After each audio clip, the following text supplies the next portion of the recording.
Very good morning to all of you, to all my friends, Indian friends, and good afternoon and good evening to all other friends from different parts of the world.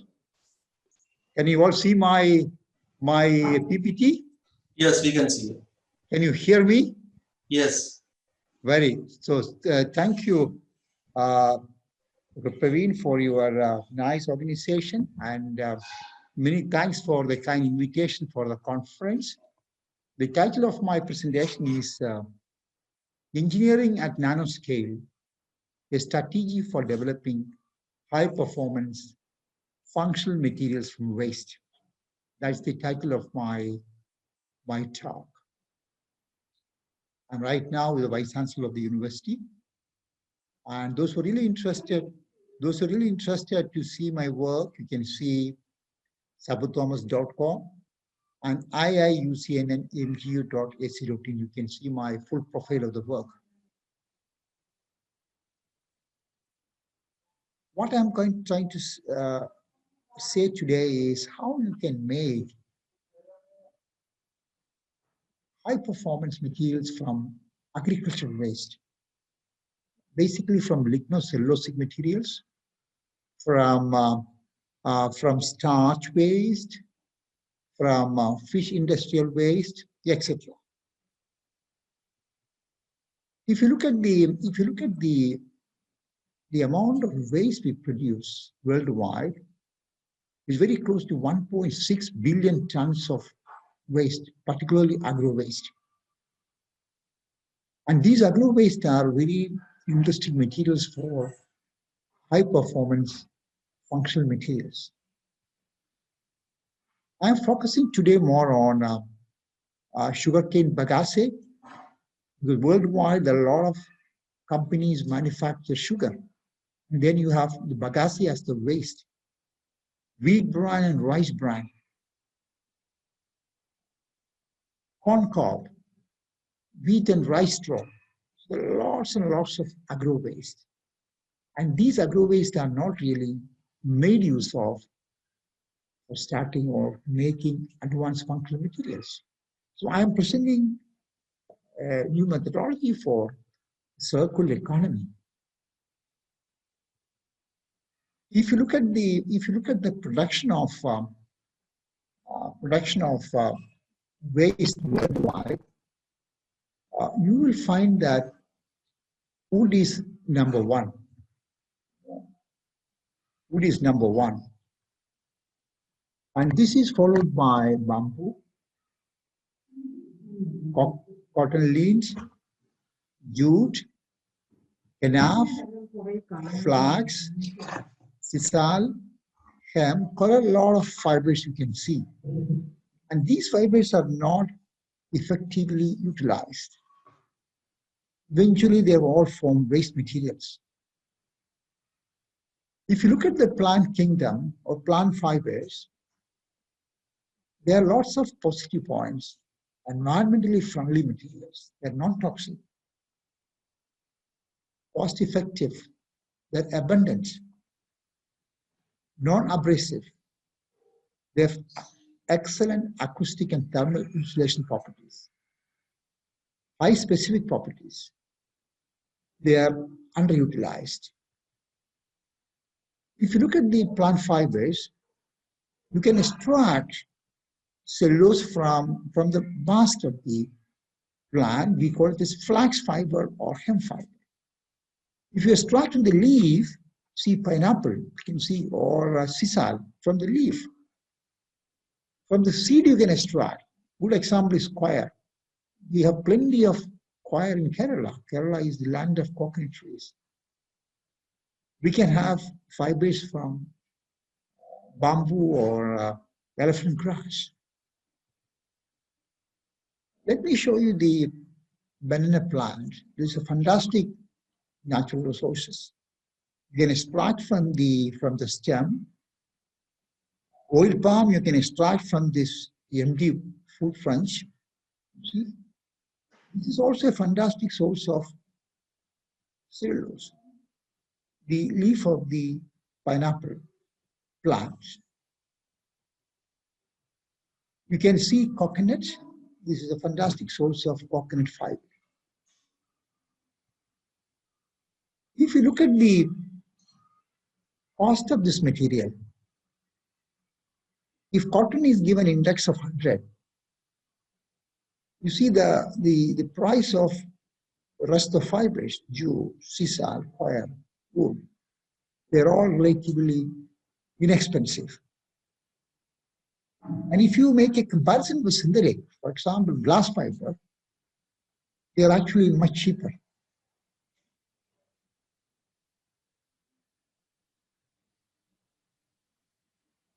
If you look at the mechanical properties of these fibers, tensile strength, Young's modulus, if you look at the mechanical properties of fibers,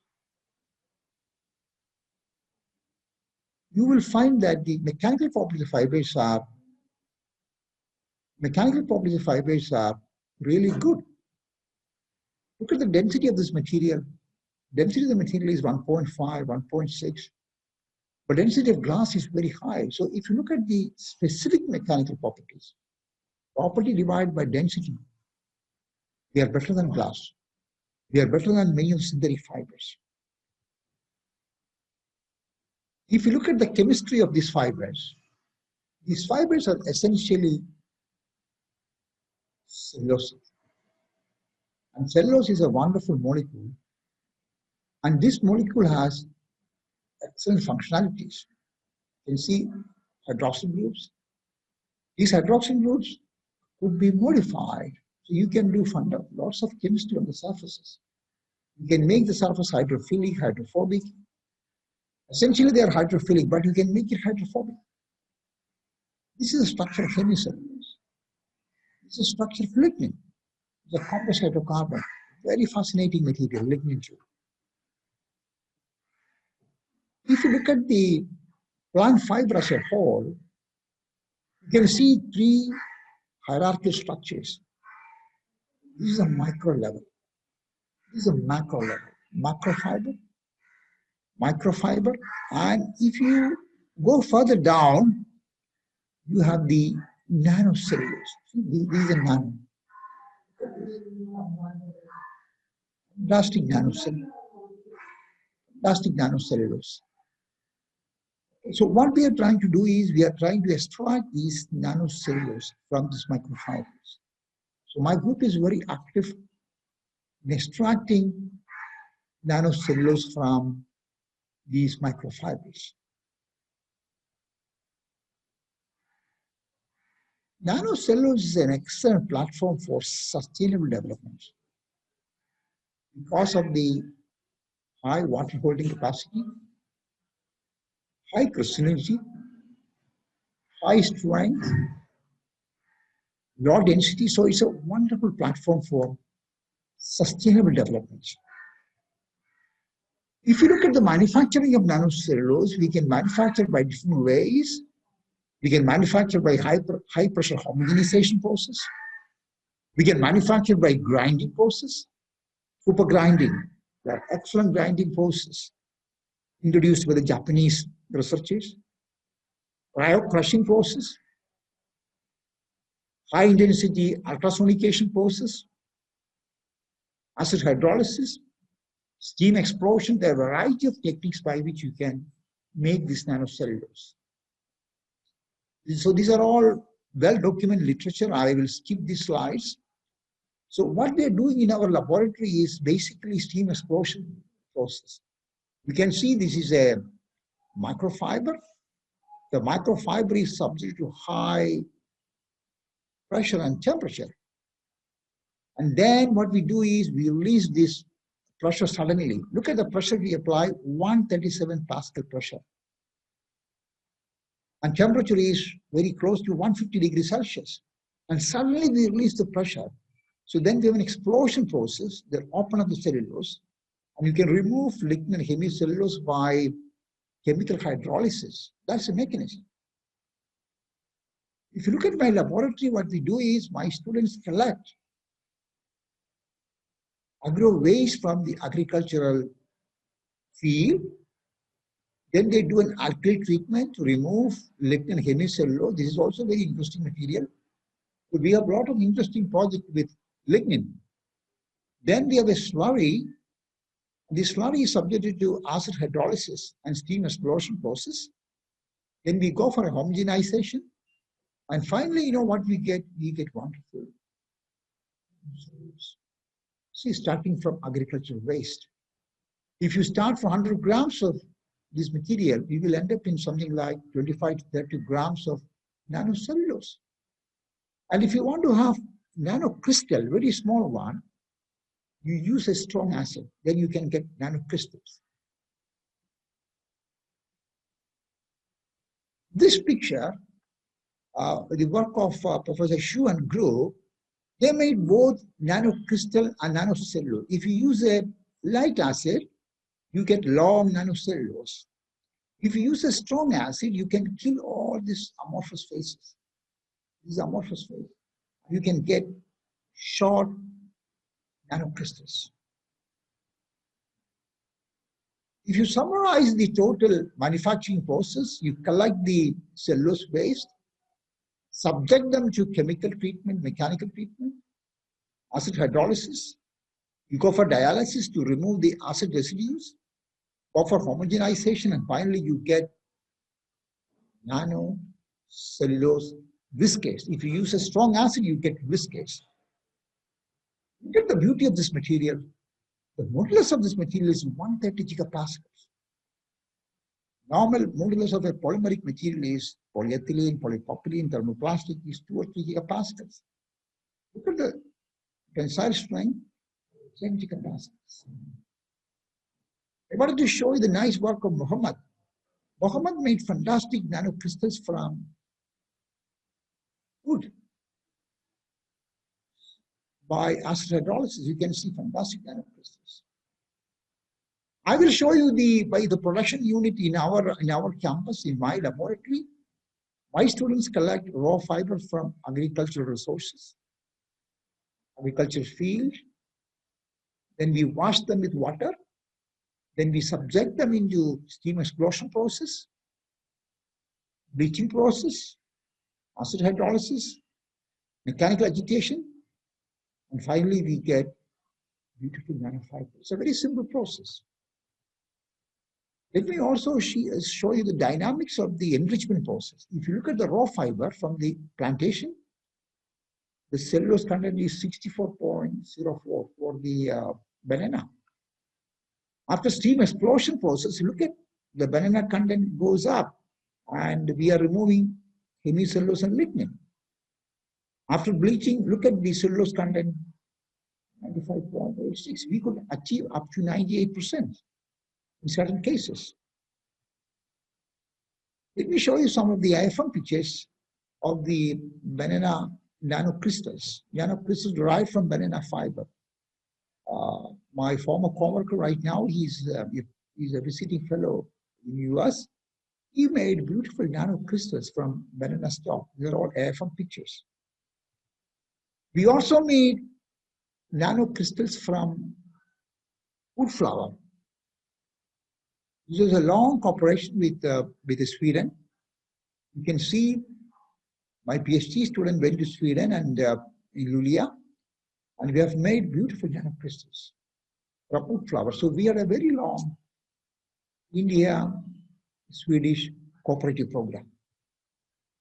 We also had cooperation with Brazil. You can see my PhD student made nanocellulose from pineapple leaf fiber, the waste collected from the pineapple plantation by acid hydrolysis. This is a FEACM picture of nanocellulose derived from pineapple leaf. Another important point I want to tell you is nanocellulose is a wonderful material because you can do a lot of chemistry on this. You can do grafting reaction. You can do esterification process. You can do tempo-mediated oxidation process. You can attach fluorescent labels, then you can do a lot of fluorescence spectroscopy work. You can do cationization process. You can do cellulation process. You make it more hydrophobic. So lots of chemistry could be done on the surfaces of this nanocellulose. Let me show you some of the applications as wound healing material, water purification, sensors, EMI shielders. We all know that water is increasingly getting polluted. But a lot of industries, what they do after their manufacturing process, they dump everything into river water, sea water. So my PhD student, Dibu, what he decided is he did a wonderful work. He bought commercial filter. This is a commercial filter. Look at this, water filter. And then he gave a coating of nanocellulose on the surface of this filter. So he has 3-layer construction. You can see the middle layer is prepared by electrospinning. So these 2 layers you can get from the market. Beautiful membrane. So what we did is, he was made a smart chemistry. He made nanocellulose in my laboratory from banana stock. He reacted nanocellulose with meldrum acid. You know the idea? To introduce CO- group on the surface of nanocellulose. Once you introduce such functionality on the surface of nanocellulose, the advantage is you get wonderful separation process. Look at, this is the removal of dye. As a function of time, this is the commercial filter that you can get from the market. Crystal violet dye. And when you spray nanocellulose on the surface of this filter, look at the efficiency of separation. It goes up. When you feed the surface with modified cellulose, the CO- group, look at this. The efficiency of separation has been increased. And we try to understand why this. We showed a small chemistry. This is modified nanocellulose, the CO- group. This is a crystal violet dye in the water, dye molecules in the water. And these dye can interact with nanocellulose by electrostatic interaction. Look at this electrostatic interaction. You can see all the dye molecules have been reached on the surface of on the top surface of the. Dibu and I also could separate suspended particle in water. Water is also contaminated with a lot of suspended particles. It could be iron oxide. It could be other metallic oxides. So this we have done with size exclusion principle. You can see this is our filter. We filter the water through nanocellulose coated material. You can see the wonderful separation. You can see all the suspended particles have been retained at the top of the filter. And this is the bottom part of the filter, this PVDF. The top portion of the filter is coated with nanocellulose. You can see all the suspended particles have been retained at the top of the filter. Look at the feed solution, the impure water, completely opaque. And after filtration, you get clean water, and this is completely transparent. So we have shown them that this is a wonderful material for removing suspension. I wanted to show you some interesting work of the Finland group. Finland group, what they did, they made nanocellulose aerogels. You can see the aerogel photograph here. Very simple process. Nanocellulose in water. You go for a freeze-drying process, then you can get fantastic aerogel. And then what they did is, they coated the aerogel with titanium dioxide. You know why? To make it hydrophobic. And then they sprinkled in seawater to absorb all the oil. You can see this picture. This is aerogel. And you can see all the oil has been absorbed by this aerogel. And it will not absorb water because it is resistant to water because of the KO2 coating, hydrophobic coating. And you see when the oil is absorbed by this aerogel, oil could be removed by squeezing process, and you can recycle it, or you can burn the oil. So this is a wonderful material for removing oil particles from seawater, from contaminated water. Look at the coating they have given. The Swedish group given a 7 nanometer coating on the surface of nanocellulose. This is an exciting material for removal of chromium in water. Probably we all know that water is increasingly contaminated with metals, chromium, zinc, copper, different types of metals. If you want to remove chromium, we have to do a small chemistry. You react with the polyvinylamine on the nanocellulose surface and introduce positive charge. When you do that, you can see the removal of chromium, equilibrium absorption of chromium by nanocellulose, a fantastic separation process. Similarly, you can also remove nickel, cadmium, lead. A variety of metallic particles could be removed.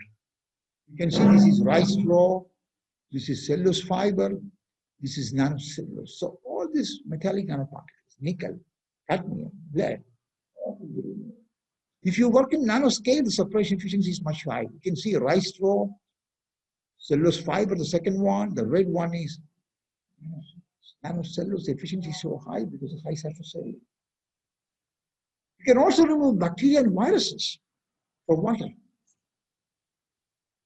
Viruses are actually very small, tiny, the range of nanometer scale. And if you want to remove viruses, again, you have to do a small chemistry.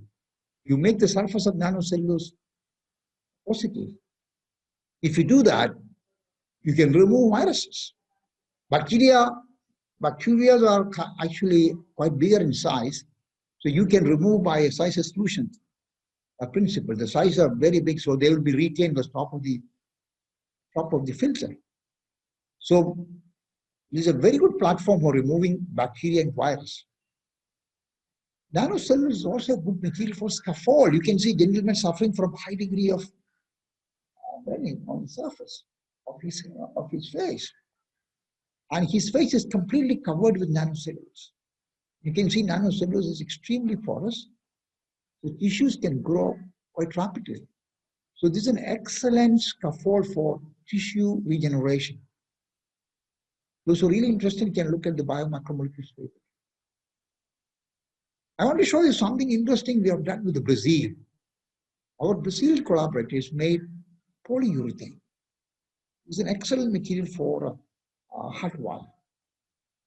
You can see the strength of this polyurethane is 17.5. This is the modulus. So my PhD student made nanocellulose from pineapple waste. If you add 5% of nanocellulose into polyurethane, look at the modulus quantum jump. 37.5 become 992.4. That's the beauty of adding. It can compete with graphene, can beat CNT. A fantastic improvement modulus. So now look at the strength. 17.5 became 52.6. Eventually what we have made, something very interesting. We made nanocellulose, polyurethane, prosthetic hot water. You can see our we worked in the Brazilian hospital, and we made excellent hot water in cooperation with a university in Sao Paulo. And we have a series of patents, and we published quite a lot of papers jointly with them. Let me also show you some of my activity on wound healing, drug release. I wanted to show you some nice work from Spain. Sebastian Morris, what he did, he made bacterial nanocellulose aerogel. You can see this is a sample of Sebastian from Spain. Then he loaded this with antibiotic. And then he looked at the release of this antibiotic. You can see the release profile. So Sebastian said, this is a fantastic platform for sustained release of antibiotics, sustained release of medicine. So nanocellulose is an excellent biocompatible platform for sustained release of antibiotics. Let me also show you some nice work of Professor Liu. You know what Professor Liu did? Professor Liu did something very interesting. He connected nanocellulose with collagen. So he made collagen nanocellulose composite aerogel. Fantastic biocompatibility since he has connected nanocellulose with collagen. Look at the density of this material, 0.02 to 0.03 gram per centimeter cube. Excellent porosity. So Professor Liu said, this is a fantastic material for tissue regeneration, a fantastic material for wound dressings. Let me also show you another interesting slide. If you look at the commercial filters, many of the commercial filters have weak mechanical properties. You can see this is a commercial filter of polyacrylonitrile. These commercial filters could be coated with nanocellulose. You see one-side coating, the strength goes up. Two-side coating, look at the two-side coating, the strength goes up. So commercial filters could be made stronger by coating either one side or both sides. This is a very interesting material. Let me show you what we have done during the COVID time. COVID time, we submitted a few proposals. I'm showing one of the proposals we have given is manufacturing of a mask. A mask something like this. If you look at this mask, the outer layer we proposed is polyester coated with an anti-adhesive layer. So this can repel coronavirus. The middle layer is made of electrospun nylon coated with positively charged nanocellulose. It can kill a coronavirus because coronavirus has a protein envelope which is negatively charged. So there could be electrostatic interaction between coronavirus and positively charged nanocellulose. And the innermost layer is cotton. It gives lots of comfort while wearing. And you can see our structure. The upper layer is a coating of polyelectrolyte. It can repel coronavirus. If at all some coronavirus gets into your mask, this middle layer can kill them because it has positively charged nanocellulose and some curcumin. This is the innermost layer, which is chemical free, which is made of cotton. We also made other interesting material. We'll show you a couple of slides. It's a very nice work of Wang and group. You can see what they've done is they took nanocellulose and CNT, mixed together and blended with an NR matrix and made a beautiful composite by coagulation, hot pressing. The interesting part of this work is, if you look at nanocellulose alone, this is nanocellulose suspension. If you keep it 24 hours, extremely stable, nanocellulose suspension. Look at CNT. This is a 0 hour, relatively good dispersion. If you keep it for 24 hours, the CND particles settle down. Not very stable. But if you make a solution of CND and CNC together, keep it for 24 hours. So we have shown that if you make hybrid structures of CND and CNC together, or CNT or graphene and CNC nanocellulose together, and we put into polymeric matrices, you can get wonderful dispersion. If you try to add CND alone into a polymer, very difficult to disperse. If you add graphene alone into a polymer, very difficult to disperse. So if you make hybrid structures of CNT and nanocellulose, or graphene and nanocellulose, you can get extremely good dispersion. I will show you one slide of this. Look at this. This is a conductivity as a function of CNT volume fraction for natural water. You get a percolation here after adding 6 volume percent of CNT. But if you have a combination of CNT and nanocellulose together, you can see the percolation will be shifted to lower concentration of CNT. You get beautiful percolation process at lower concentration of CNT. I will skip some of the slides. I wanted to show you a very nice work of Professor Wang. You know what Professor Wang did is, he made aerogel. Very simple process from bacterial nanocellulose. This is aerogel. You go for a freeze drying process, you get beautiful aerogel. Then he went for pyrolysis. Aerogel is pyrolyzed at 900 degrees Celsius. So he got beautiful carbon. And he found that this carbon is an excellent anode material for lithium-ion batteries. So Professor Wang and Zhu made fantastic study on the use of lithium anode material, or the use of aerogel for anode material for lithium-ion batteries. Let me finally show you maybe a few slides more. A PhD student of mine, Deepu, he made nanocellulose from banana waste. Then he introduced aniline monomer into it. This is aniline monomer and polymerized aniline monomer. So nanocellulose mixed with aniline, then we went for in situ polymerization. You can see polyaniline nanocomposites, and you can see the microstructure after polymerization. This is a microstructure of neat nanocellulose. This is the total manufacturing process in my laboratory. You know what we did is, we made nanocellulose from banana stalk, injected aniline, went for in situ polymerization process, went for vacuum filtration. We made a beautiful paper. Went for hot process. You know what finally we got? We got flexible, conductive, polyaniline, nanocellulose composite paper. It's extremely conductive, and we are able, my laboratory is able to make papers of different thicknesses. And you can see the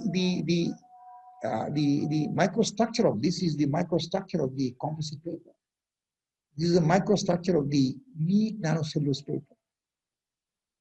The advantage of this material is extremely conductive. Look at this. This is the material we have made, and this is conductive. And this is a very fascinating material for EMI shielding application. If you look at your mobile phone, you have an EMI shield, it is made of metallic. Now, we have shown them that replace this metallic shielder and put this nanocellulose conductive composite paper, which is polymerized with aniline. So look at the shielding efficiency we got.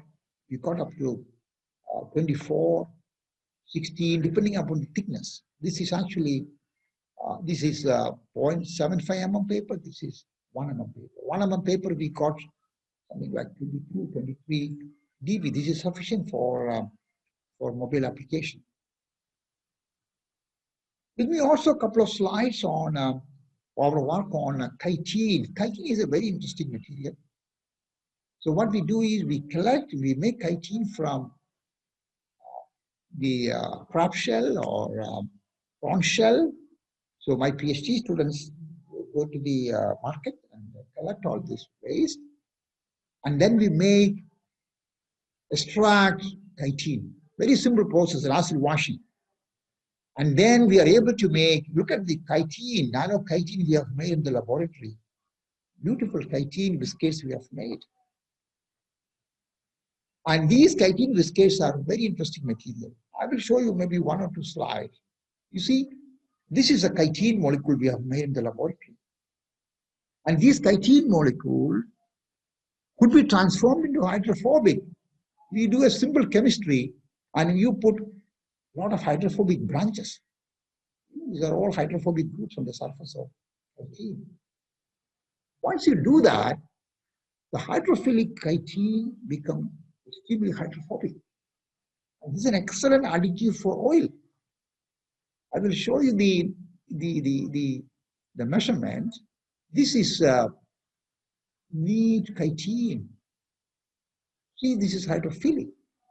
But if you introduce hydrophobic group, as you increase the number of branches, side group, you can see the water contact angle goes on increasing, and we could achieve up to 158.2. So you can make extremely hydrophobic protein molecule. That's an excellent additive for oil structuring, additive for oil. Oils are hydrophobic. I also wanted to show you some work we recently did with the Slovenian group. My PhD student went to Slovenia, and what he did is he made a hybrid configuration of chitin and PVDF. Hybrid configuration. If you use PVDF filter, the removal of indigo cadmium dye is, if you look at this is PVDF filter, the removal of dye is 23.3%. Dye could be removed from water. But if you make a combination of PVDF and chitin, nanochitin together, look at the removal efficiency is something like 88.9% removal efficiency. So we have indicated that many commercial filters could be made more efficient by incorporating nanoscale chitin molecules. What you do is you introduce chitin molecules into PVDF and you go for electrospinning, and you can make fantastic filters. And the efficiency has been increased dramatically. We are also into waste starch. If you visit agricultural land, there are a lot of waste starch. It could be potato, it could be rice, it could be wheat, it could be tapioca. So we collect them. We collect this waste material from, we don't touch the food sector, we collect only the waste from the agricultural land. We have a lot of cassava waste from the agricultural land. You know what we do? We do an acid washing. Finally, what you get beautiful nanocrystals of starch. Fantastic material for reinforcing polymers. Fantastic material for making very good materials for reduced dust transport, liquid transport. Lots of application for packaging. I will show you one work we have done in my laboratory. A PhD student of mine, she's not in my laboratory, she left my group, Rajisha. She took natural rubber latex. This is natural rubber latex. Look at the mechanical properties of this. Then Rajisha introduced 5% of nanostarch, 10% of nanostarch. She went up to 20% of nanostarch. Look at this cartoon she has made. These are all this, the round is nanostarch particles, and you can see macromolecules of nanostarch. Fantastic improvement in modulus and strength. So this is a very good material for reinforcing polymers. And finally, I wanted to conclude that agro-waste material could be transformed into wonderful advanced functional materials for a variety of applications, for healing applications, for water purification, for strengthening the material, as a scaffold for burning. So you can make wonderful EMI shielders. Similarly, chitin is an excellent material as a reinforcing filler, water purification, heavy metal removal from water. And nanostar is also a fascinating material for reinforcing polymers. Packaging applications, we have a few projects on packaging with nanoscale starch. Finally, we all have to preserve our globe for the next generation. So we should all plan for a zero waste planet. So I'm posing a question, can we become a zero waste planet? I'm sure we can. And I would like to thank my co-workers who did all the work in my laboratory day and night. Government funding, I'm thankful to Professor Sena Rao for the generous funding my laboratory. My international funding collaborators from France, PIX France, India, Sweden, India, Slovenia, TWS, India, Brazil, DuPont, US, General Cables, United States, Surface State Czech. Last week, we signed a MOU with Apollo Tires to use nanocellulose for tire tread replacing carbon black. You can also see my collaborators worldwide.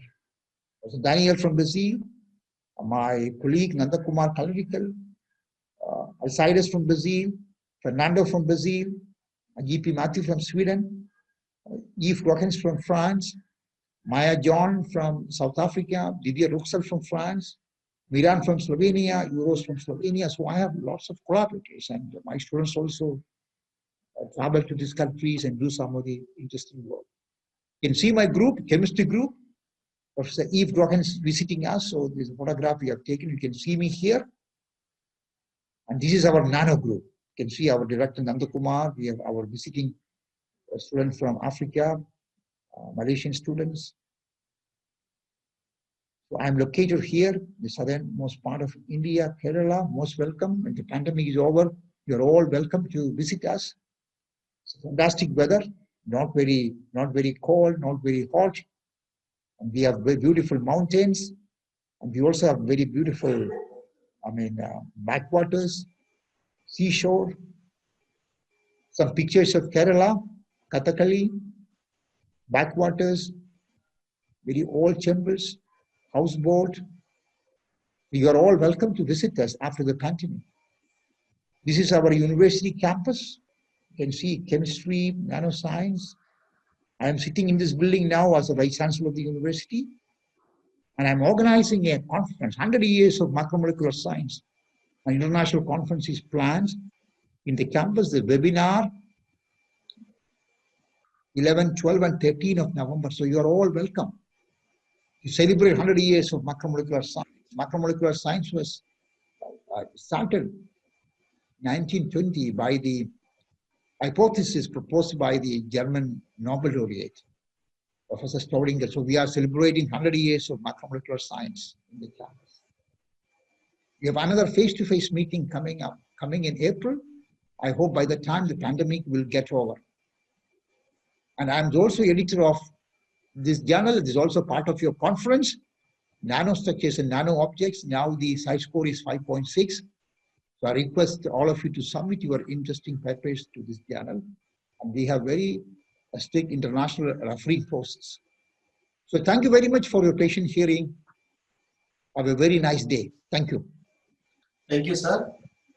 Thank you very much. That was wonderful presentation about high performance functional materials from waste. I'll leave some time here for comments and questions.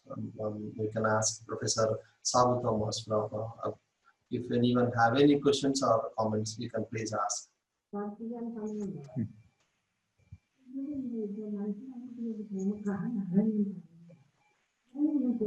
Hello, Dr. Thomas. It was a really nice presentation about I think actually really about go to the nanoscales about I think biomass materials. So I was curious about is once we go into the really nanoscales about the biomass, maybe materials or as you mentioned, other materials, how we can really go back to, as you mentioned, about the tire applications and other applications that we can, apply this kind of stress, make the more product more durable for our life. Yeah, this is my question. Very nice question. You see, once you make nanocellulose, if you properly stabilize them, you can use it for a variety of applications. So for tire industry, what we are going to do is we are going to make nanocellulose from banana stalk. We do in our laboratory. We get a beautiful suspension of this nanocellulose in water. Then we mix with rubber latex and we make a master batch. And then we solidify the rubber. And then we manufacture tires, especially tire treads. So nanocellulose could be utilized for a variety of applications, but we have to be very careful about the agglomeration. That is why we have planned for latex stage compounding. Nanocellulose dispersion in water mixed with the rubber latex. Rubber latex is nothing but rubber particles in water, like you get from the tree. So we mix them together. Then we go for a solidification process for coagulation. We can make fantastic nanocomposites. So it's an excellent platform for variety of products, packaging applications, wound healing applications, manufacturing of scaffold, manufacturing of filters, manufacturing of anode material for batteries. So you can make lots of wonderful things out of these waste materials. It could be waste from lignocellulosic material. It could be waste from fish industry. It could be waste from our starchy materials. We can transform them into wonderful, exciting products. And I'm also very happy to cooperate with you. If you have any interesting problem, we can work together. Professor Kwan. Okay, Are you from China? Are you? Where are you from? Where are you located now? Now I'm in the United States. Oh, very USA, good. Which laboratory? Yeah. I'm in the Maryland. Oh, Maryland. Oh, very good. Yes, yes, very good. Yes. Yes, yes. So I have another interesting question is like, how much does it cost? We can extract like this. See, if you start with, if you see, it depends upon the nature of the starting material. If you look at banana fiber, Yeah, the banana cellulose fiber, content is 65, 66%. So after all the washing process, if you start with 100 grams of banana waste, you get 25 to 30 grams. Mm. But if you look at coir, you get only 5 grams or 10 grams because the coir, the amount of cellulose is very low, 40%.